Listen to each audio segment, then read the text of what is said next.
L'accident des anticoagulants le plus parlant est bien entendu l'hémorragie, que celle-ci soit interne ou extériorisée, et qu'elle soit associée ou due ou non à un surdosage en anticoagulants. Sachez qu'à l'inverse, les complications de l'hypocoagulation, notamment les complications thrombotiques, que ce soit sur valve mécanique ou sur matériel prothétique, font aussi partie des accidents des anticoagulants. De même, les thrombopénies induites par l'héparine, dont les critères diagnostiques et le traitement sont bien codifiés, font partie des accidents des anticoagulants, mais nous ne traiterons pas ici de ces deux items et nous nous focaliserons sur les risques hémorragiques. Plus l'anticoagulation est forte, plus le risque hémorragique est important. Néanmoins, les anticoagulants à eux seuls ne suffisent pas à faire saigner. Il faut qu'il y ait à l'origine une brèche vasculaire que les anticoagulants viendront aggraver en retardant ou en empêchant la formation du thrombus fibrino-cruorique bouchant cette brèche vasculaire. En pratique, en 2010, les anticoagulants qui nous concernent sont les héparines, que celles-ci soient non fractionnées ou de bas poids moléculaire, ou les antivitaminiques K. De nombreux anticoagulants de nouvelle génération sont en développement, en test. Certains commencent à arriver sur le marché dans des indications encore bien précises. Néanmoins, les indications ne sont encore pas tellement codifiées. Les anticoagulants ne sont pas encore extrêmement répandus en termes de nombre de prescriptions. Et de toute façon, en dehors de l'hydrabiotaparinux, dont l'avenir commercial est assez sombre du fait de ses problèmes de pharmacocinétique, aucun des nouveaux anticoagulants ne possède pour l'instant d'antidote. Et le traitement d'un surdosage ou d'une complication hémorragique avec les nouveaux anticoagulants au jour d'aujourd'hui ne fait appel qu'au traitement symptomatique. Les accidents hémorragiques survenant sous héparine sont donc plus fréquents en cas de traitement curatif par héparine, dans à peu près 5% des traitements, qu'en cas de traitement isocoagulant préventif, où là, les accidents surviennent dans 0,5 à 1% des traitements. Bien évidemment, le risque de saignement est majoré si le patient prend d'autres médicaments actifs sur l'hémostase, tels que les antiagrégants plaquettaires, les anti-inflammatoires non stéroïdiens, ou si le patient est porteur de comorbidités capables d'interagir avec les anticoagulants, le plus classique d'entre eux étant l'insuffisance rénale et l'administration d'héparine de bas poids moléculaire. Il ne faut pas oublier, en cas d'accident des anticoagulants, d'hémorragie sous anticoagulants et sous héparine, de réaliser un dosage du TCA et de l'héparinémie pour voir le niveau d'anticoagulation et de mettre en place, en plus de l'antidote, une mesure symptomatique pouvant comporter la transfusion de concentré de globules rouges si nécessaire. L'antidote des héparines, que ce soit de l'héparine standard ou de l'héparine de bas poids moléculaire, est la protamine. Cette molécule va se fixer sur l'héparine, empêchant son action anticoagulante sur l'antithrombine 3. Une unité de protamine va antagoniser une unité d'héparine non fractionnée et la prescription de protamine devra se faire en fonction du résultat de l'héparinémie en cas d'hémorragie sous héparine non fractionnée. Une unité de protamine antagonise également l'activité anti-2A d'une unité d'héparine de bas poids moléculaire. Néanmoins, la protamine antagonise assez mal l'effet anti-10A des héparines de bas poids moléculaire.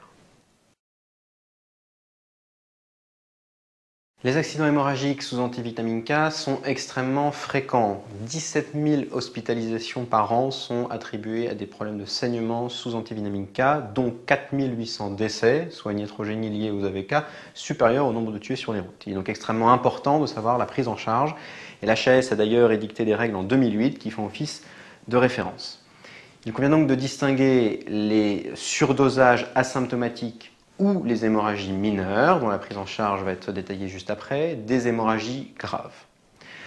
En cas de surdosage asymptomatique ou d'hémorragie non grave, qui est donc une hémorragie ne recueillant pas les critères de gravité que nous allons citer juste après, il convient de distinguer si l'INR cible du patient est entre 2 et 3, ou si le patient est à haut risque thrombotique, par exemple une valve mécanique mitrale, avec un INR cible entre 3 et 4. Si l'INR cible est entre 2 et 3 et que l'INR mesuré au moment du surdosage est inférieur à 4, il convient simplement de diminuer la dose d'antivitamine K, de ne pas sauter de prise et de ne pas prendre de vitamine K. Si l'INR mesuré est entre 4 et 6, il faut sauter une prise et le lendemain reprendre donc le traitement à une dose diminuée et ne pas administrer de vitamine K. Si l'INR est entre 6 et 10, le traitement sera arrêté et le patient se verra administrer une dose de 1 à 2 mg de vitamine K per os. Le traitement sera ensuite repris ultérieurement avec bien évidemment une diminution de dose.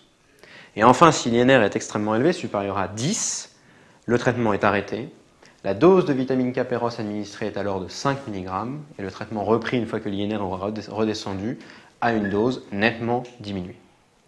Si l'INR cible cette fois-ci est entre 3 et 4, bien évidemment si l'INR est inférieur à 4, il n'y a pas de modification thérapeutique à faire. Si l'INR est entre 4 et 6, c'est cette fois-ci une simple diminution de dose sans saut de prise.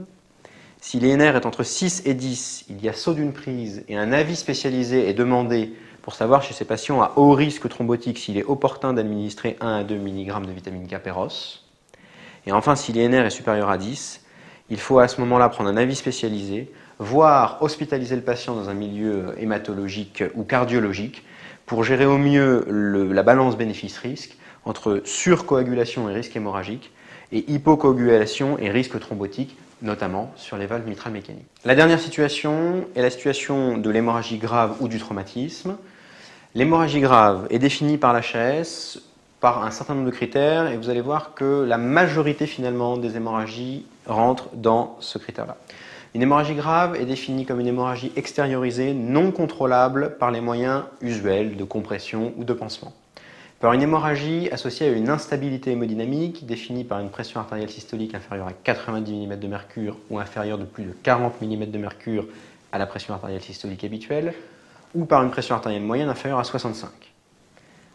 Une hémorragie grave est également une hémorragie nécessitant un geste hémostatique urgent, que ce geste soit chirurgical, radiologique interventionnel ou endoscopique. Une hémorragie est également dite grave si elle nécessite la transfusion de concentrés de globules rouges, si sa localisation va menacer le pronostic vital ou fonctionnel, par exemple une hémorragie intracrânienne, intraspinale, intraoculaire ou rétro-orbitaire, un hémothorax, un hémopéritoine ou un hémorétropéritoine, voire même une hémorragie digestive aiguë ou une hémarthrose. Dans ces cas d'hémorragie grave, le traitement fait appel à l'arrêt des antivitamines K et au dosage de l'INR. Si l'INR est disponible, le traitement fait appel aux concentrés de complexes prothrombiniques, les CCP, anciennement appelés PPSB, à la dose de 10 à 20 unités par kilo de poids corporel si l'INR est entre 2 et 3,5, ou de 20 à 30 unités par kilo de poids corporel si l'INR est supérieur à 3,5. Et dans ces deux cas, il y a également la prise de 10 mg Péros de vitamine K pour éviter les saignements retardés. Si l'INR n'est pas disponible, on administre 25 à 30 unités par kilo de poids corporel de CCP. Dans les deux cas, on contrôle l'INR une heure après. Si celui-ci reste supérieur à 1,5, on réadministre une dose de 10 à 20 unités kilo de CCP et on contrôle l'INR à 6 heures. Voilà ce qu'on pouvait dire sur la prise en charge d'une hémorragie ou d'un surdosage asymptomatique sous anticoagulant.